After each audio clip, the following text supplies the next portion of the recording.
कर्मवीर जंगल मन की बात, रेडियो कर्मवीर हम हैं आपके साथ। रेडियो कर्मवीर जनगण मन की बात।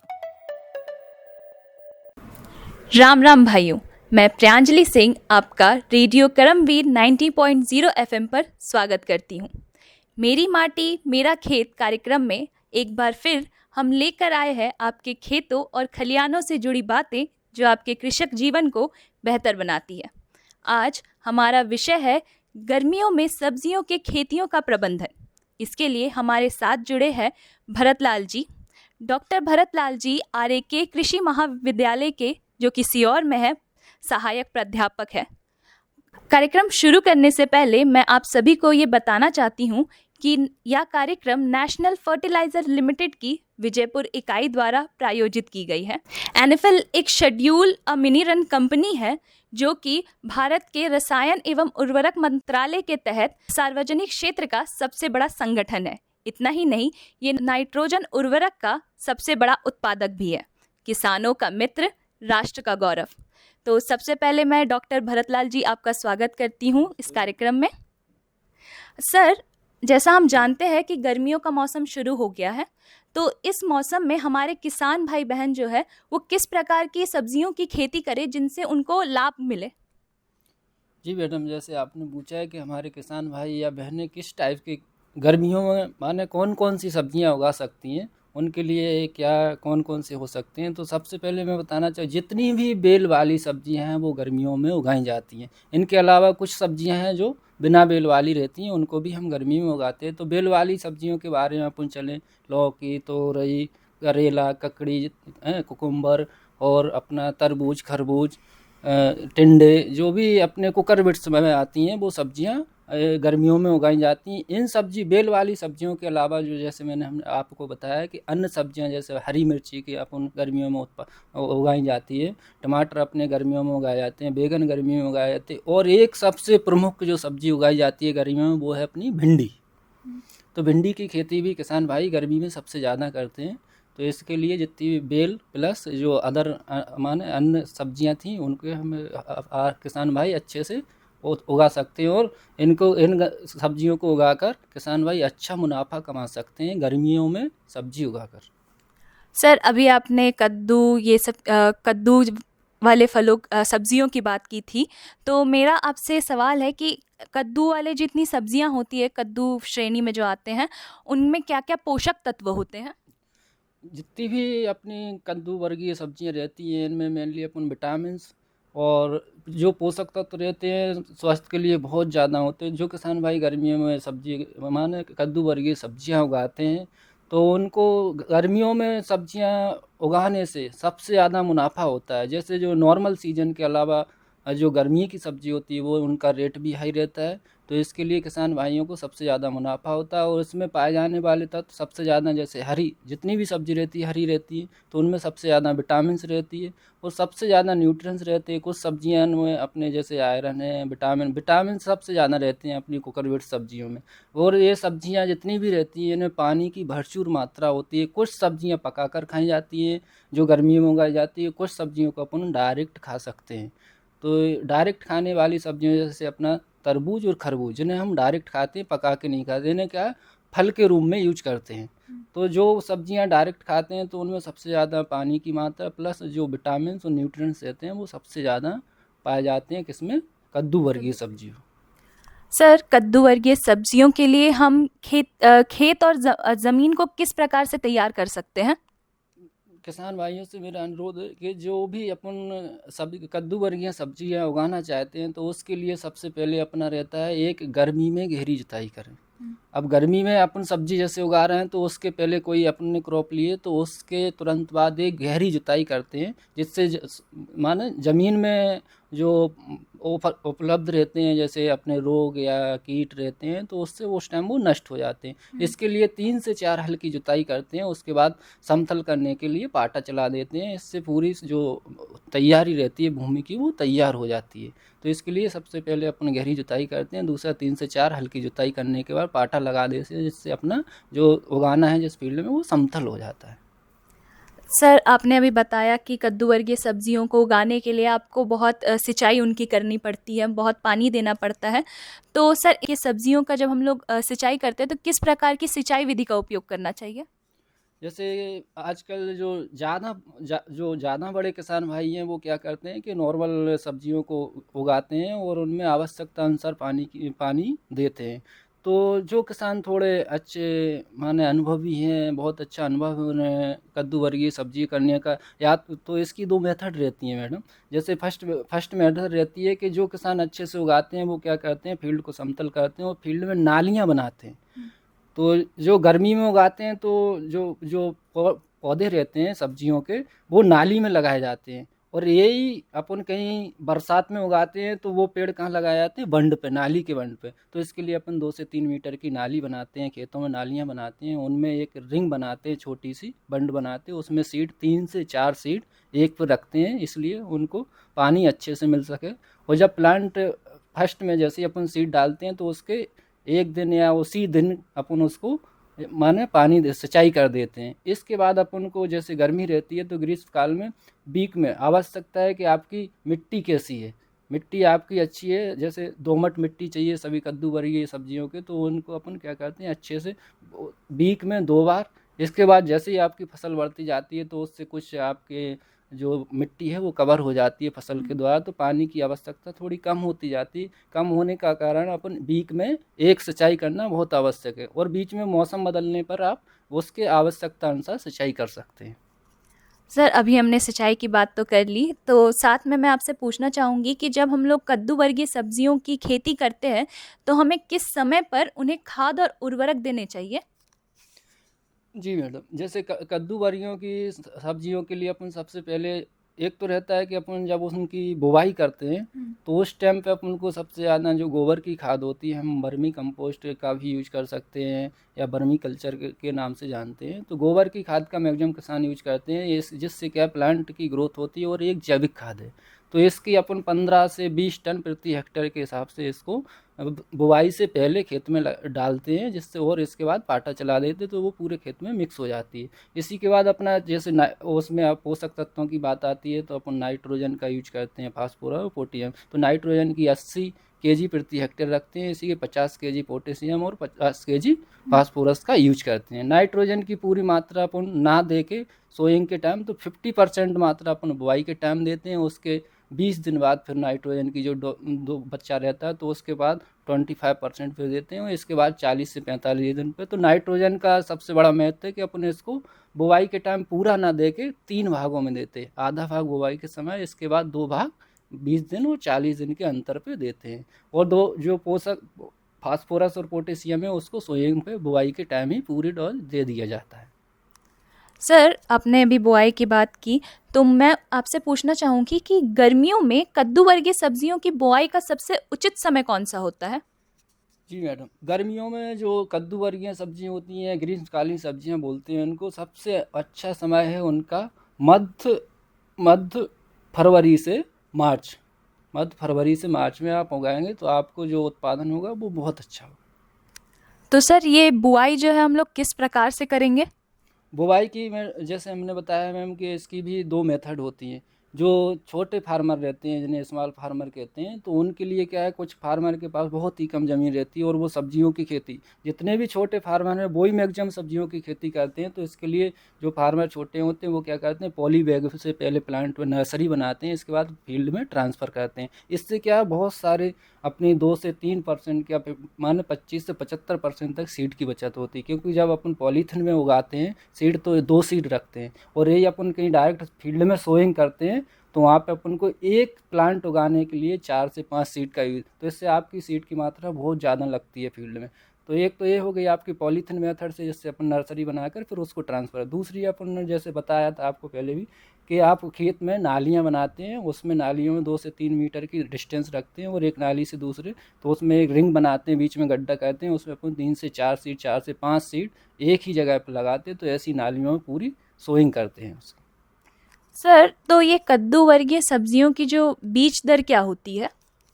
मैक्सिमम जो कद्दू वर्गीय सब्जियां जैसे अपन पॉलीथिन में यूज करते हैं, तो 1.5 में अपना 1 हेक्टेयर के लिए हो जाती है नर्सरी। लेकिन अब मैक्सिमम जो किसान रहते हैं वो क्या है, पॉलीथिन में ना उगाकर वो डायरेक्ट फील्ड माने खेत में सोइंग करते हैं।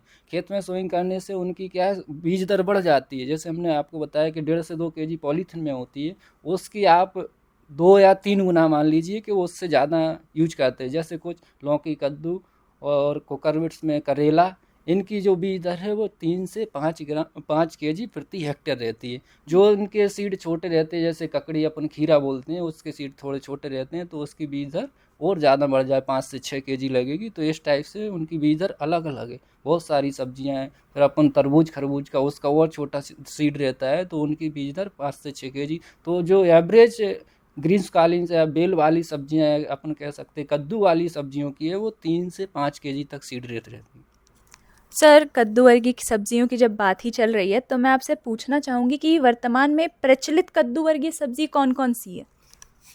जैसे अपने यहाँ सभी को पता है कि सबसे ज़्यादा कद्दू वर्गीय सब्जियों में लौकी रहती है, कद्दू रहता है, करेले का यूज करते हैं, टिंडा है, जिनको अपन कच्चे के माने कच्ची खाने के रूप में यूज करते, सब्जी के रूप में यूज करते। इसके अलावा अपन कच्ची खाने के रूप में तरबूज और खरबूज का यूज करते हैं, जैसे अपन फ्रूट के रूप में खाते हैं। सर, मेरा आपसे सवाल है कि कई बार ये होता है कि हम लोग जब मार्केट से ख़रीदते हैं तरबूज या फिर खीरा ही, तो वो किसी किसी में जो होता है वो लाल नहीं होता है अंदर से तरबूज, और कई बार खीरे जो होते हैं वो कड़वे निकल जाते हैं। इसकी वजह क्या होती है? जैसे आपने मैडम सही क्वेश्चन पूछा कि जो तरबूज रहते हैं वो रेड क्यों नहीं होते। ये अपने यहाँ के जो वातावरण है, जलवायु का परिवर्तन या जलवायु परिवर्तन कह सकते हैं, उसका सबसे बड़ा, ज़्यादा टेम्परेचर रहेगा तो आप कंटिन्यू एक साथ माने अपन को क्या तापमान चाहिए। कहीं आप जैसे अभी आपने 4 या 8 दिन पहले देखा है कि बारिश हो चुकी है, टेम्परेचर लो हो गया, तो इससे जो टेम्परेचर के ऊपर नीचे चढ़ाव से क्या होता है, उनका कलर चेंज हो जाता है। जैसे ही आप कड़वाहट की करें करेले में, तो ये कड़वाहट किसी बैक्टीरिया माने ट्रांसफ़र होती है सॉइल से, या कहीं आप ओपन में कर रहा है वो किसान भाई, उनके मैक्सिमम जो करे वो क्या खीरे रहते हैं, वो ओपन में करने से जो वायु में उतार चढ़ाव रहता है, जलवायु में उतार चढ़ाव रहता है, उसके कारण उनमें कड़वाहट आ जाती है। और जो किसान भाई नेट में या ग्रीन नेट हाउस में करते हैं, उनके खीरे बिल्कुल स्वस्थ रहते हैं, अच्छे रहते हैं, उनमें कड़वाहट नहीं होती है। अच्छा सर, तो मैं आपसे ये पूछना चाहूँगी कि जब हम लोग कद्दू वर्गीय सब्जियाँ उगाते हैं तो उनके बाद हम लोग जब उन्हें तोड़ लेते हैं तो उनके बाद जो लताएं या फिर जो बचते हैं अतिरिक्त बेल या पत्ते, तो उनका प्रबंधन हम कैसे करें? जैसे आप अच्छा क्वेश्चन किया मैडम आपने। जैसे कि जो बेल बचती हैं, तो ये बेल अपन इनको स्ट्रॉ बोलते हैं, जो एक्स्ट्रा मटेरियल बचता है फील्ड में हार्वेस्टिंग के बाद, तो इसको आप उनकी या तो जो अपना मिक्सर आता है जिससे पूरे जो लीव्स रहती हैं उनको कट बना देती हैं, भूसे के रूप में कन्वर्ट कर देती हैं। नहीं तो मैक्सिमम किसान भाई क्या करते हैं, उसको जलाना नहीं चाहिए उनको। तो जलाने से अच्छा है कि वो बेलों को आप वहीं पे दबा दें। दबाने से होता है आपके में जैविक खाद बन जाएगी उनकी, तो उससे आपको प्रबंध होगा। क्योंकि कद्दू वर्गीय सब्जियों में सबसे ज़्यादा बेल रहती है, बेल में सबसे ज़्यादा पत्ते रहते हैं, वो पत्ते से खाद बनाया जाता है, जैविक खाद, तो वो अपनी सॉइल के लिए बहुत अच्छा रहता है। तो सभी किसान भाइयों से अनुरोध है कि उन बेलों को जला के ना आप दबाएं उनको, और कुछ दिन तक उसको अच्छे से सड़ने दिया जाए, जिससे वो खाद बन जाए। अगर आप उनको दबाने के बाद तुरंत सोइंग करेंगे तो आपको और हानि हो सकती है, क्योंकि बहुत सारे इंसेक्ट माने कीट रहते हैं जो उनको खाते हैं, अंदर ही अंदर दीमक रहती है। दीमक वैसे आप लोगों को या किसान भाइयों को ये लगती है कि हानि पहुंचाती, दीमक उसी प्लांट को खाती है जो मरा होता है। आप माने हर किसान को ये लगता है कि दीमक माने लिविंग माने जीवित प्लांट को, दीमक कभी माने जीवित प्लांट को नहीं खाती है, वो पहले ही से किसी से मर चुका हो या उसके अंदर डिसीज आ चुकी उसी प्लांट को खाती है। तो इसलिए बोला जाता है कि गोबर की खाद हो कोई भी हो, बहुत अच्छे से प्रिपेयर्ड हो गई, बहुत अच्छे से बन चुकी है, बहुत अच्छे से बनने में जो समय लगता है उतने बनने के बाद ही यूज करना चाहिए। तो उसके लिए वो सॉइल के लिए बहुत अच्छी होती है। नहीं तो अपन कोई भी माने खेत में यूज कर रहा है उसका, वो हमेशा खेत के लिए हानिकारक ही होता है। सर, अभी आपने दीमक की बात की तो मुझे एक बात याद आई, तो मैं आपसे पूछना चाहती हूँ कि कद्दू वर्गीय सब्जियों में प्रमुख रोग क्या मिलते हैं सब्जियों के? सब्जियों में मैडम 2 या 3 रोग रहते हैं। पहला तो जो रहती है बेलों में, तो अपन उसे बोलते हैं मॉजिक। मॉजिक में क्या होता है, पीले जो बेल रहती है पूरी पीली पीली दिखाई देने लगती हैं, और उनकी जो पत्तियां रहती हैं, पत्तियों में क्या होता है, चुर्रा और मुर्रा। चुर्रा यानी ऊपर को उठ जाती हैं सभी की सभी जितने भी प्लांट रहते हैं, और कुछ पत्तियां नीचे को कप बन जाते हैं, तो एक कप टाइप के बनते हैं, और एक ऐसे हो जाते हैं येलो। तो ये क्या है, एक इंसेक्ट रहता है जिसके द्वारा ये वायरस वायरस रहता है, जो इंसेक्ट के द्वारा सभी माने क्रॉप में फैल जाता है। तो इसके लिए सबसे अच्छा पूरा फील्ड में जैसे निगरानी कर लेना चाहिए, जहाँ फैल रहा है उनको कंट्रोल कर सकते हैं। तो सर कई बार हमने ये भी देखा है कि जब हम लोग कद्दू वर्गीय सब्जियों की खेती करते हैं तो एक कद्दू तो बहुत अच्छा से फल के आ जाता है, पर वहीं दूसरा कद्दू जो है उसका साइज़ बहुत छोटा हो जाता है, या फिर उनके पत्तों पे बहुत कीड़े लगने जाते हैं, तो उसका क्या वजह हो सकता है? जैसे मैं अभी और ऐड करना चाहता हूँ मैम, जैसे आपने रोगों के बारे में पूछा था, तो एक तो अपना रोग था कि पत्तियां पीली पड़ जाती हैं, उसे येलो मोजेक बोलते हैं, या कप रोग बोलते हैं। दूसरा होता है इसमें रोग आता है क्या, पाउडरी मिल्ड्यू। पाउडरी मिल्ड्यू चूर्ण रास्ता के नाम से जानते हैं, चूर्ण जम जाता है पूरी पत्तियों पे सफ़ेद सफ़ेद। तो उससे भी क्या होता है, बहुत सारी पत्तियां सफ़ेद हो जाती हैं, कवर हो जाती हैं, तो जो भोजन बनाना चाहते प्लांट वो नहीं बन पाता है। तो उनके लिए भी अपन सबसे ज़्यादा उनको क्या है कि देखना चाहिए कि कब आ रहा है, तो उसके लिए भी बहुत जो फंजीसाइड रहते हैं उनसे अपन उसको कंट्रोल कर सकते हैं। तो इसका मेन सिम्टम्स है कि ऊपर की वो ऊपर और नीचे जो चूना रास्ता रहता है दोनों टाइप्स का रहता है, पाउडरी मिल्ड्यू और डायनी मिल्ड्यू, माने नीचे भी लग सकता है ऊपर भी, तो दोनों तरफ से पत्तियां कवर हो जाती हैं। तो जो प्रकाश संश्लेषण या भोजन बनाते हैं प्लांट वो नहीं बना पाते, जिससे बहुत सारी पत्तियों की साइज, फ्रूट की साइज ये सभी छोटी हो जाती हैं। कभी कभी जैसे इस मौजिक का या किसी इंसेक्ट का अटैक होता है तो फ्रूट भी टेढ़े मेढ़े बनते हैं। तो सर आप ये बता सकते हैं हमारे किसान भाई बहनों को कि इसके लिए वो किस तरीके के जैविक या फिर उर्वरक का इस्तेमाल करें ताकि उनके फल और जो कद्दू है वो अच्छे से अच्छे उपज में निकले? इसमें हम जैसे आपने पूछा कि रोग एंड कीट दोनों हो सकते हैं, जो अपनी फसल को हानि पहुंचाते हैं, पत्तों को हानि पहुंचाएं या अपने फ्रूट को। तो इनके लिए पहले अपन को किसान भाइयों को ये जानना चाहिए कि ये किसके द्वारा है, किसी रोग के द्वारा हो रही है, फल छोटे या बड़े, या पत्तियों पे जो इफेक्ट आ रहा है, माने सिम्टम्स दिख रहे हैं, या किसी कीट के द्वारा। तो इसकी किसानों को बहुत ज़रूरी है क्या करना चाहिए, खेत पे बार बार जाते रहना चाहिए, यानी उसे बोलते हैं पूरी प्रोसेस को कि निगरानी में रखना चाहिए अपने खेत। तो जो किसान अच्छे हैं, जो जानते हैं, वो हमेशा किसानों को निगरानी माने फील्ड को किसान निगरानी में रखते हैं अपनी, और जो किसान निगरानी में रखते हैं उनकी फसल हमेशा बहुत स्वस्थ रहती है, अच्छी होती है और सबसे ज़्यादा उपज आती है। तो इसके बहुत सारे निदान हैं मैडम। जैसे अपन इंसेक्ट का ये बात ली जाए तो कद्दू बरियों सबसे छोटी स्टेज में अपन कह सकते हैं पौध की स्टेज में सबसे ज़्यादा आता है कद्दू का लाल भृंग। एक कीट होता है जो लाल भृंग माना कद्दू के नाम से, रेड पंपकिन बीटल के नाम से जानते हैं, वो रेड कलर का होता है। तो इसका अटैक जैसे ही उसका जर्मिनेशन होता है, कद्दू जितनी भी कद्दू वर्गीय सब्जी है सबसे पसंद हो उसे कद्दू, इसलिए उसका नाम रखा गया। तो जैसे ही उसमें जर्मिनेशन होता है और कोटिलेडन 2 पत्तियां निकलती हैं वो थिक वाली मोटी, तो उसी टाइम पे उसका अटैक रहता है। जो बीटल एडल्ट रहते हैं, बेस कहते हैं, तो उनको वो तुरंत खा लेते हैं। दोनों पत्तियां खत्म हो जाएंगी तो आगे के लिए प्लांट नहीं बढ़ता। अगर वहाँ से प्लांट बच भी गया तो उसका अटैक दोनों जगह है, उसके जो शिशु रहते हैं और वयस्क रहते हैं पूरे प्लांट को खाते हैं। अपन को इसके कंट्रोल के लिए जैसे बहुत सारे इंसेक्टिसाइड मान कीटनाशक का यूज कर सकते, जैविक कीटनाशक का यूज कर सकते हैं। कीटनाशक में अपन कीट के लिए देखा जाए तो सबसे ज़्यादा उसके लिए अपन करते हैं साइफरमेथ्रिन का यूज कर सकते हैं।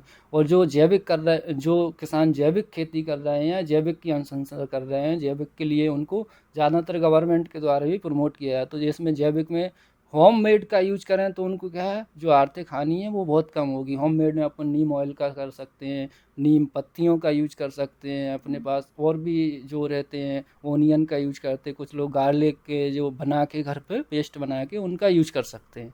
जिससे क्या है कि अब सभी सब्जियां हैं, सभी सब्जियों को क्या अपन वीक में 2 बार क्या है तोड़ते बेचते हैं। और कोई भी इंसेक्टिसाइड का, जैसे हमने पहले ही बता चुके हैं कि सभी इंसेक्टिसाइड का 15 दिन तक पैकेट रहता है। अपन सब्जी कब खा रहे हैं, 3 या 4 दिन में टूट जाती है, तो वो सबसे बड़ी प्रॉब्लम है। इसलिए सभी किसान भाइयों को एक बार और बोलना चाहते हैं कि आप चाहे रोगनाशी दवा का यूज करें या कीटनाशी, दोनों जैविक ही करें। ये क्या है, जितने भी जैविक रहते हैं वो दोनों को स्वस्थ रखते हैं, चाहे वो कीटनाशक हो या रोगनाशक। जैसे आप नीम ऑयल का ले लें तो ये अपनी रोग पे भी इफेक्ट बहुत अच्छा माने कंट्रोल करता है। दूसरा अपने कीट को भी अच्छे से कंट्रोल करता है। ऐसे ही गार्लिक के पेस्ट हैं, अपना ओनियन पेस्ट है, और भी जितनी भी दवाई रहती हैं, अपना कस्टर्ड एप्पल के सीड का यूज करते हैं। तो किसान भाई को सबसे अच्छा नीम के सभी पार्ट का यूज होता है। नीम ऑयल का कर सकते हैं, इसी के बहुत सारे प्रोडक्ट हैं, नीम लीफ है, इन्हें घर पे बनाकर उसका यूज करते हैं। सर, गर्मियों का मौसम चल रहा है, कद्दुओं पर तो हमने बात कर ही ली, तो अब मैं बेल वाले जैसे कि भिंडी, उस पे बात करना चाहूँगी कि कई हमने देखा है कि भिंडी जो होती है कई बार होते हैं उसमें कीड़े लगे हुए मिलते हैं जब हम लोग मार्केट से ख़रीद के आते हैं, तो इसके पीछे क्या वजह होती है और इसे हम लोग कैसे रोक सकें? वैसे मैडम ये अच्छा क्वेश्चन है आप और सभी के लिए कि देखा जाए स्वास्थ्य के दृष्टि से मानव को देखना चाहिए, तो जो भिंडी आपको ख़राब लगे मार्केट में वो तुरंत ले लेना चाहिए। आप फ्रेश भिंडी खा रहे हैं यानी कि आप भिंडी नहीं खा रहे हैं, उसमें सबसे ज़्यादा केमिकल डाला जाता है, इसलिए वो फ्रेश भिंडी रहती है। तो मार्केट में चाहे आपको जितनी भी सब्जियां आती हैं जो बिल्कुल एकदम फ्रेश दिखती हैं, उन पे आप ये मान लो कि 50% से ज़्यादा आप केमिकल खा रहे हैं। तो मार्केट में आप कीड़े तो भिंडी में हम बात करें तो बहुत सारे आते हैं। जैसे प्लांट बनता है शुरू से, सूट बनते हैं, तो उसे एक उसमें कीड़ा आता है सूट एंड फ्रूट बोरर, जो पत्ती माने प्लांट के ऊपर सूट रहता है सबसे ग्रोथ वाला भाग, उसको खाता है। जैसी फ्रूट बनने लगते हैं तो उस पर अटैक करता है। इसके लिए भी जैसे अपन बहुत सारे इंसेक्टिसाइड हैं माने कीटनाशक हैं, उनका यूज करते हैं। तो किसान जो छोटे किसान हैं उनसे तो यही रहेगी रिक्वेस्ट कि आप ज़्यादा से ज़्यादा जैविक कीटनाशक का यूज करें या जैविक फंजीसाइड का यूज करें, तो उससे अपन को क्या है स्वास्थ्य की हानि नहीं होगी। सर, गर्मियों में मेरा ये सवाल है कि खेती के दौरान कोई सरकार के द्वारा कोई बिल या फिर ये कहे कि कोई सुविधा उनके लिए निकाली गई है कोई, जिनसे उन्हें ये लाभ मिल सके या उन लाभ उठा सके? जैसे जो ग्रीष्मकालीन सब्जियां हैं इसके लिए सरकार के माने कोई ऐसी योजना तो नहीं दी गई है कि उनके लिए स्पेशल रहा है, लेकिन जितनी भी अपन दवाई यूज करते हैं तो वो दवाई पे सब्सिडी मिलती है किसानों को आजकल। लेकिन गवर्नमेंट के द्वारा एक सबसे बड़ा कदम उठाया जाए कि ऑर्गेनिक खेती करें। ऑर्गेनिक यानी जैविक खेती। तो जैविक खेती में यही कहते हैं कि माने जो अपन घर पे बना सके, चाहे वो फंजीसाइड हो चाहे वो अपना इंसेक्ट माने कीटनाशक हो, तो इसे गवर्नमेंट के द्वारा सबसे ज़्यादा माने सेल्फ में जो आप बना सकें उसका यूज करें। इसलिए उसको गवर्नमेंट प्रमोट कर रही है कि आप ऑर्गेनिक खेती की ओर जाएं। और इसको आजकल नए टर्म में ITC के नाम से जान इंडिजीनियस मेथड, जो पुरानी मेथड किसान अपनाते थे पहले कि आप कैसे मठा से यूज करते थे, कहीं नीम का यूज करते थे, नीम पत्तियों को चुरा कर माने उस पर स्प्रे करते थे, छिड़काव करते थे। तो इसलिए अभी गवर्नमेंट ने जो नया टर्म लाए हैं किसमें खेती के लिए ITC के इंडिजीनियस टेक्नोलॉजी नॉलेज। तो जो पुरानी मेथड का वो गवर्नमेंट फिर से पुरानी मेथड को किसानों को बोल रही है कि आपकी जो पुरानी मेथड थी वो बहुत अच्छी थी, उन्हीं का फिर से यूज करें आप। अच्छा सर, मेरा एक और सवाल आपसे ये है कि गर्मियों में किस प्रकार की मृदा में लोग खेती करना उचित रहेगा कद्दू वर्गीय सब्जियों के लिए? कद्दू वर्गियों के लिए सब्जी जैसे अपनी मृदा रहती है दोमट या अपन को सैंडी दोमट चाहिए, जिसमें पानी की मात्रा, जैसे अपन ये सब्जियां ऐसी हैं कि ज़्यादा इनमें भराव नहीं चाहिए, पानी चाहिए कंटिन्यू लेकिन भराव नहीं चाहिए। तो ऐसी मृदा होना चाहिए दोमट, जिसमें सैंड भी हो, और जितनी भी मृदाएँ रहती हैं उन्हीं में कद्दू वर्गीय सब्जियों की अच्छी ग्रोथ होती है। इसलिए आप किसान भाइयों ने देखा होगा कि नदी के किनारे या कहीं आपके तालाब के किनारे कद्दू वर्गीय या कोकर जो भी सब्जियाँ ग्रीष्मकालीन सब्जियाँ होती हैं उनको उगाया जाता है, जहाँ पे सैंड बहुत ज़्यादा रहती है। तो उससे क्या पानी की मात्रा उन्हें जितनी चाहिए जल्दी उतनी मिल जाता है, और जो एक्स्ट्रा पानी होता है वो नीचे चला जाता है। तो कद्दू वर्गीय सब्जियों के लिए दोमट मिट्टी का यूज करते हैं, सैंडी जिसमें रेत ज़्यादा होती है उस मिट्टी का यूज करते हैं। अगर किसान भाइयों के खेत में नहीं है ये माने दोमट मिट्टी, तो उसके लिए किसान भाई क्या कहते हैं कि बाहर से ले आके सैंड उसमें डालते हैं, मिलाते हैं, जिससे उसका अच्छा प्रोडक्शन हो और पानी उसमें बना रहा है। जितनी उसको ज़रूरत रहती है जल सिंचाई की तो उतना पानी वो खींच लेती है। यानी कहा है कि कद्दू वर्गीय सब्जियों को बहुत ज़्यादा पानी की ज़रूरत रहती है, क्योंकि मैक्सिमम सब्जियाँ पानी वाली हैं। इसलिए आप देखना जितनी भी सब्जियों को कच्चे रूप में खाते हैं इसीलिए खाते हैं कि इनसे पानी की पूर्ति अपनी बॉडी में बहुत जल्दी कवर होती है। सर, मेरा एक और सवाल आपसे ये है कि ऐसे कौन कौन सी सब्जियों की हमारे किसान भाइयों को खेती करनी चाहिए जिनसे उन्हें लाभ मिल सके? गर्मियों में सबसे ज़्यादा तो अपनी ये कद्दू वर्गीय सब्जियों में यही रहता है, जो 4 या 5 हैं, जैसे लौकी हो गई, कद्दू हो गया, टिंडे हो गए, और ये मेन सब्जियां रहती हैं। करेले का है। इसके बाद अपन जो तरबूज खरबूज का सबसे ज़्यादा जो कच्चे के रूप में होता है, उनका उत्पादन किसान भाई बहुत ज़्यादा करते हैं, और करना भी चाहिए, क्योंकि ये कच्चे के रूप में यूज होती हैं। कच्चे खाने में यूज करने से इनकी बॉडी जो अपनी माने किसानों या सभी के लिए बॉडी के लिए बहुत स्वास्थ्य के लिए बहुत अच्छी रहती है, और पानी की पूर्ति इनसे बहुत जल्दी हो जाती है बॉडी के अंदर। सर, सब्जियों की बात तो हो गई है, फलों की बात मैं करना चाहूँगी कि गर्मियों में क्या फलों और सब्जियों के लिए एक ही तरह के उर्वरक का इस्तेमाल किया जाता है कि दोनों के लिए अलग-अलग उर्वरक और खाद होते हैं? देखो, फलों में अपन जैसे फल की माने विशेषता रहती है कि अपन ट्री वाले फल की बात कर रहे हैं या फिर बेल ही वाले फल में बात कर रहे हैं, तो इनके लिए दोनों के लिए अलग अलग रहती। अगर अपन इसी कद्दू वर्गीयों में फलों पे जाते हैं, फल में 2 ही आते हैं जिन्हें अपन कच्चे खाते हैं, तरबूज और खरबूज। तो इनकी सेम, उनकी भी बेल है, इनकी भी बेल है, सीड मात्रा उनकी भी सेम है, इनके लिए भी सॉइल सेम चाहिए। तो ये सभी के लिए सेम ही रहता है, माने समान अपन फर्टिलाइज़र का यूज करते हैं। अगर आप ट्री की ओर माने प्लांट की ओर जा रहे हैं, कहीं पेड़ की ओर जाते हैं, तो वहाँ उन पे अलग रहता है। गर्मी के फ्रूट अलग रहते हैं, तो उनकी वो अलग अलग फर्टिलाइज़र का यूज करते हैं।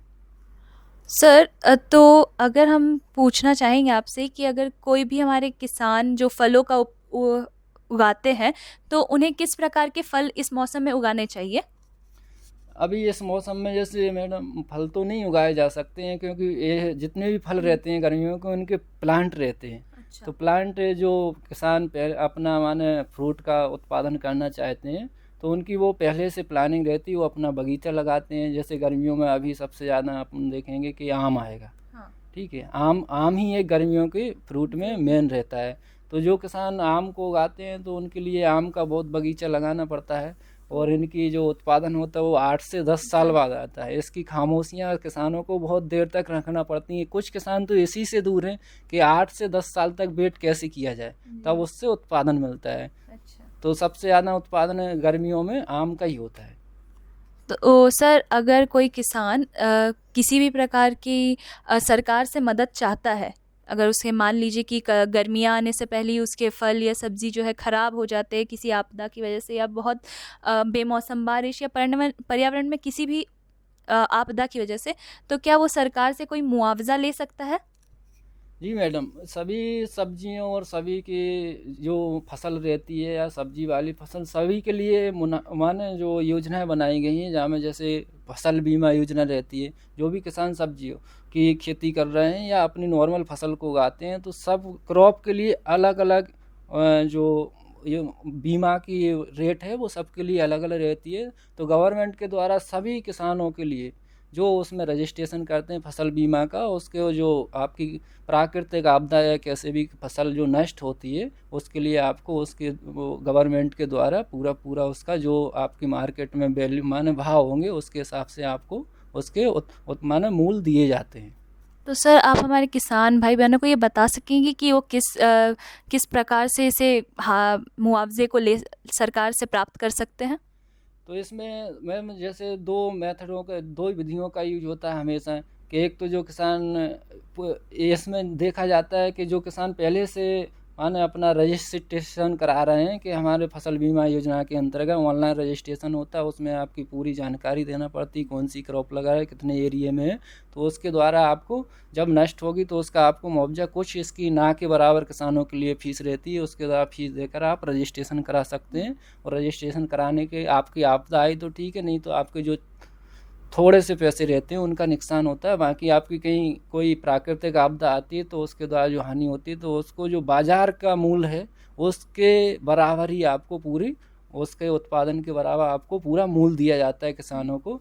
और एक और रहती है, जैसे दूसरी विधि से देखा जाए कि पूरे एरिया वाले कहीं किसान आपकी सब्जी उगा रहे, तो उस स्थिति में क्या होता है, क्योंकि ये प्राकृतिक आपदा होती है बहुत बड़े क्षेत्रों में आती है, बड़े क्षेत्रों में आने के कारण तो एक ओपन मेथड कह सकते हैं उसको, कि जब पूरे किसानों के खेतों में आपदा आएगी तो उसको गवर्नमेंट फिर डायरेक्ट निगरानी में लेकर उसका मुआवजा प्रदान करती है किसानों को। सर मेरा आपसे एक और सवाल ये है कि जब हम लोग फसलों कद्दू वर्गीय सब्जियों की तुड़ाई करते हैं तो हमें किस प्रकार से उसकी तुड़ाई करनी चाहिए और आगे उसे कैसे हमें स्टोर करना चाहिए?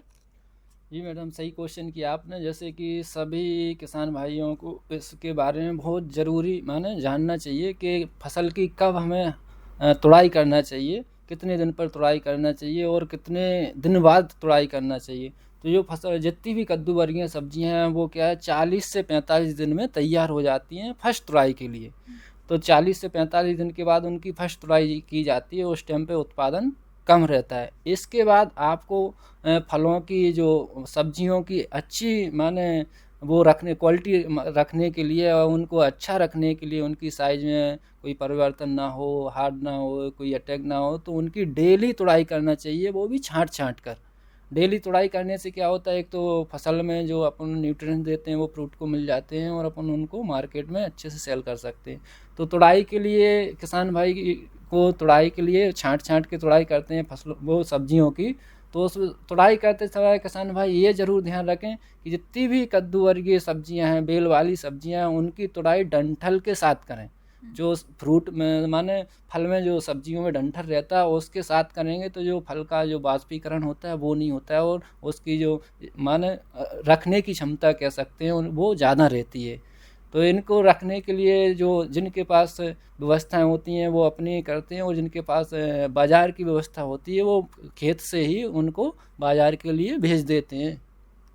सर आपने अभी बाज़ार की बात की तो मेरा आपसे सवाल ये है कि हम लोग जब कद्दू वर्गीय सब्ज़ी उगाते हैं तो उसे हम किस प्रकार बाज़ार में बेच सकते हैं? जी मैडम, जैसे इसके लिए दो विधियों का अपन यूज करते हैं कि जैसे जो खेत कुछ किसान भाई रहते हैं कि जिनके पास उनको रखने के लिए या स्टोर करने के लिए व्यवस्था नहीं रहती है तो वो डायरेक्ट खेत से तोड़ के मार्केट में ले जाते हैं। इसमें भी दो विधि रहती हैं, दो विधियों का यूज करते हैं बाज़ार में कि एक रहती है कि जो बहुत बड़े किसान रहते हैं उनके पास ज़्यादा प्रोडक्शन होता है तो वो क्या है थोक में क्या है किसान भाइयों को थोड़े भाव कम मिलते हैं लेकिन उनका थोक में वो करते हैं बाज़ार में लेके उनको विक्रेता को देते हैं तो उनको भाव कम मिलता है लेकिन उनकी बिक्री हो जाती है। दूसरा आता है इसी में जो किसान भाई छोटे फार्मर हैं उनको तो मैं यही माने सलाह दूंगा कि वो अपना फुटकर रूप से करें। फुटकर रूप से चाहे वो आप ठेला लगा के कराएं या किसी को अपने जो रहते हैं लेबर को रख कर अपने फुटकर करेंगे तो उससे बहुत ज़्यादा मुनाफा होता है। जैसे आप लोग देखते हैं कि किसान भाइयों की जो आज की स्थिति में कोई भी सब्जी या टमाटर 10 से 5 केजी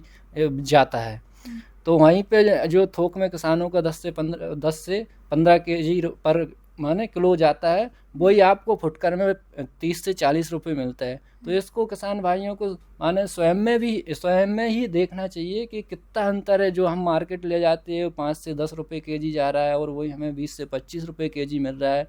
तो किस बाज़ार में या किस अपन को विधि का यूज करना चाहिए जिससे हमें ज़्यादा से ज़्यादा लाभ हो। तो ये दोनों विधि में सबसे ज़्यादा किसानों को लाभ जो फुटकर रूप से अपनी सब्जियों को बेचते हैं ढेरी लगा के या कहीं बाज़ार में छोटे छोटे अपने ढेर लगा के या स्वयं बेचने की जिन किसानों की इच्छा रहती है तो वो स्वयं जाकर अपने वहाँ पे मार्केट में अपना सब्जी का लगा सकते हैं बाज़ार और वहाँ पे बेचते हैं। तो फुटकर बेचने से सबसे ज़्यादा मुनाफा होता है किसानों को। सर आपने अभी बड़े किसानों और छोटे किसानों का बात कर ही ली तो मैं आपसे ये पूछना चाहूँगी कि कई बार होता है कि गृहिणियाँ भी जो होती हैं वो अपने घर में छोटे स्तर पर खेती करती है, ये कोशिश करती है कि जितना हो सके पौष्टिक अपने घर के बच्चों को खाना खिला सके। तो उन्हें किस प्रकार से खेती करनी चाहिए कि वो अच्छे से अच्छे फल और सब्जियों की उपज कर सके?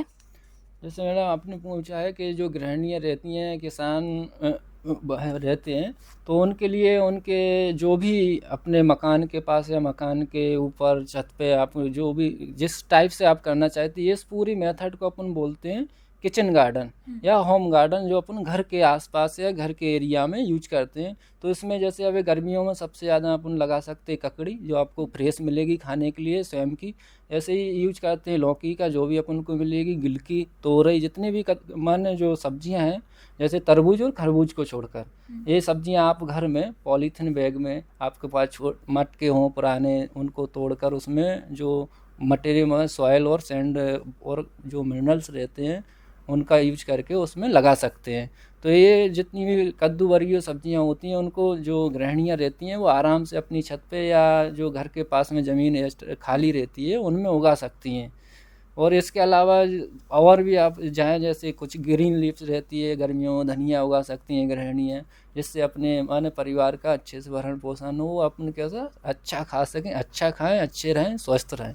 तो इसके लिए अपन जो घर पे उगाते हैं वो जो गृहिणियाँ मैक्सिमम वो क्या है कि इंसेक्टिसाइड या फंजीसाइड का यूज नहीं करती हैं, घर में उगाती हैं। तो उसमें आप या तो नीम ऑयल का यूज करें, जैविक खाद ही का यूज किया जाता है। और जैविक खाने से क्या है स्वास्थ्य पे बिल्कुल माने हानिकारक इफेक्ट नहीं पड़ता है। और मैक्सिमम जो किसान रहते हैं तो वो क्या है घर पे जो खेती करते हैं या गृहिणियाँ करती हैं वो मैक्सिमम जैविक खेती ही करती हैं, जिससे अपनी फैमिली को कम से कम माने इंसेक्टिसाइड है कीटनाशक रोगों से रोग वाली सब्जियां खाने से बच सकें। तो जितने भी रहते हैं जो होम गार्डन का यूज करते हैं वो हमेशा जैविक खेती को ही अपना मानते हैं, उसी को सबसे ज़्यादा महत्व देते हैं। तो घर के खाने के लिए मैक्सिमम जो किसान अच्छे जानकार होते हैं वो जैविक खेती को ही अपने घर पे खेती करते हैं। सर, आपने किचन गार्डन और होम गार्डन के बारे में इतना विस्तार से बताया, तो मेरा एक सवाल है कि हम देख रहे हैं कि पर्यावरण में बहुत बड़े तादाद पे तब्दीली हो रही है। जैसे कभी तापमान इतना बहुत ऊपर चल जा रहा है तो कभी बारिश कभी भी हो जा रही है। तो मैं आपसे ये सवाल करना चाहूँगी कि जब कोई घर में खेती करता है, जैसे कि छत में मान लीजिए या बालकनी में खेती करता है, तो इन बढ़ते तापमान और ये अचानक वर्षा से कैसे अपने पौधों को वो बचा सकते हैं? जैसे जो गृहिणियाँ घर में खेती करती हैं, घर में किचन गार्डन के रूम में खेती कर रही हैं, तो उनको इससे जो प्राकृतिक आपदाओं से जैसे बहुत ज़्यादा बारिश होती है, इसके लिए अपन ग्रीन नेट हाउस का यूज कर सकते हैं, जिससे जो डायरेक्ट अपनी बादल से बूंदे हैं या आंधी है उनसे थोड़ा बचाया जा सकता है। दूसरा आता है इसी के साथ कि सबसे ज़्यादा गर्मियों में एकदम टेम्परेचर बढ़ जाता है, तो वो क्या है जितनी भी सब्जी वाली रहती हैं तो उन पे क्या है वो जल्दी सूखने लगती हैं। तो इसके लिए आपको सिंचाई की बिल्कुल निगरानी रखना पड़ेगी। जैसे टेम्परेचर बढ़ता है तो सिंचाई, जैसे पहले भी बताया कि आवश्यकता अनुसार फसल को किस समय उसकी आवश्यकता पड़ रही, या प्राकृतिक आपदाएं या प्राकृतिक जलवायु में क्या परिवर्तन हो रहा है, कहीं टेम्परेचर ज़्यादा होता है तो आपको सिंचाई की आवश्यकता ज़्यादा पड़ सकती है। एक वीक में एक बार करते तो 2 बार करना पड़ेगी। तो ये दोनों आपदाओं को माने पहले से निगरानी में रखा जाता है, पहले ही से देखा जाता है कि बारिश हो रही तो आप सिंचाई करना थोड़ा कम कर दें, बारिश से ही मिल जाएगा उसको जो भी मिलना है। इसके बाद दूसरा होता है कि जब तापमान बढ़ रहा है तो तापमान बढ़ने से अपन को सिंचाई की मात्रा बढ़ाना पड़ेगी, सिंचाई के जो नंबर ऑफ सिंचाई है वो बढ़ाना पड़ेगी। तो सर, गृहिणियाँ जो है वो अच्छे बीज की पहचान कैसे कर पाएंगी अपनी खेती के लिए? गृहिणियों के लिए या जो भी फार्मर हैं उनके लिए अच्छे बीज को, जैसे अपने यहाँ अच्छे बीज के लिए किसी वैज्ञानिक रिसर्च सेंटर, जो सेंटर रहते हैं हर जगह सेंटर रहते हैं सीड के, वहाँ पे माने सब्जी का सेंटर रहता है, वहाँ पे ले सकते हैं। गवर्नमेंट फार्म भी रहते हैं कुछ, वहाँ पे अपन सीड ले सकते हैं। तो अनसन जो रहती है ऐसी जगह से ले जहाँ आपको विश्वास हो, जो जानते हों उस सीड को, वहाँ से मंगा सकते हैं। इसके लिए कुछ गवर्नमेंट सेंटर भी हैं जिससे आप सीड ले सकते हैं, और उनके द्वारा दिए गए सीड ज़्यादातर वो अच्छे माने जाते हैं। जैसे अपना NSC नेशनल सीड कारपोरेशन, उसके द्वारा सब्जी सीड, फसल सीड, सभी सीड मिलते हैं उसके, और बहुत अच्छे भाव में मिलते हैं, सस्ते भाव में मिलते हैं, जो कि लोकल मार्केट में बहुत ज़्यादा अंतर रहता है उन सीडों का। सर, मैं एक और आपसे सवाल करना चाहूँगी कि कई बार होता है मार्केट में हमने देखा है कि कई नकली पदार्थ मिलते हैं, जैसे उर्वरक को ही ले लीजिए या बीज को ले लीजिए। तो हमारे किसान या गृहिणियाँ जो खेती करती हैं वो इसकी पहचान कैसे कर सकेंगी?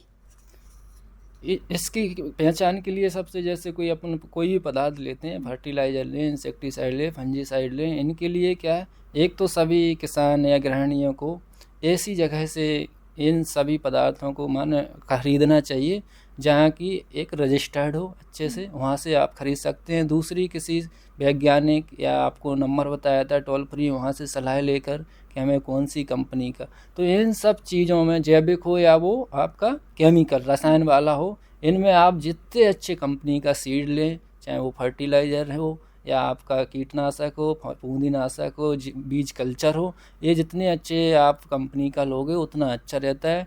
तो किसान भाई क्या है, माने आर्थिक हानि कम होने के लिए क्या करते हैं, जो सस्ता बीज रहता है उसको अपन खरीदते हैं। तो जो सस्ते के लोभ में चले जाते हैं उनका सीड 90% या 80% बहुत कम माने उनको लॉस हो जाता है, क्योंकि सस्ते सीड की यही रहती है कि सामने वाला कब से रखे हैं, तो इनकी पहचान सीड की कोई नहीं रहती है। उस पर सब पैकेट पे लिखा रहता है कि ये किस डेट का है, कब बना है, कब इसमें पैकिंग हुई है और ये कब तक चल सकता है। इसकी प्योरिटी भी उस पर लिखी रहती है कि 100 सीड में से 90 सीड जमेंगे, 100 सीड में से 50 सीड जमेंगे, उस पर सब बिल्कुल लिखा रहता है लेवल पे।